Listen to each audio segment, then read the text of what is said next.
आजची सकाळ ना खरंच खूप भारी होती. आज सकाळी सकाळीच जंगलामध्ये फिरायला गेलो होतो आणि तिथे हे पक्षी खूप छान प्रकारे खेळत होते, खात होते.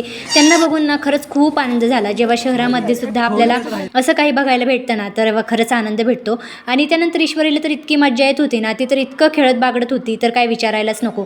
जंगलामध्ये पुढे गेल्यावर ना आम्हाला हे ना वेलाचं हे एक फुलाचा वेल दिसला आणि हे फूल कसलं आहे हे तुम्ही सांगा बरं. आपल्या लहानपणी तर आपण हे फूल खूप पाहिलेलं आहे, आता सहसा बघायला भेटत नाही. त्यानंतर इथं थोडंसं पुढं गेल्यावर ना इतकं छान आणि निवांत असं वातावरण होतं ना, की असं वाटलं इथंच राहावं आणि बघत बसावं.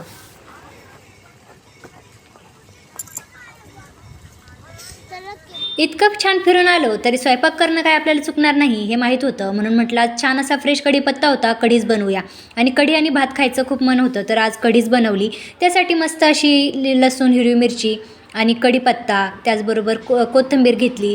कढईमध्ये तेल टाकून ते सर्व मिश्रण मिक्सरला वाटून टाकलं. त्यामध्ये दही आणि बेसन पीठसुद्धा मिक्सरच्या भांड्यात बारीक करून त्याची पेस्ट करून टाकली आणि कढी अतिशय छान लागण्यासाठी त्यामध्ये थोडासा गूळ पण टाकला.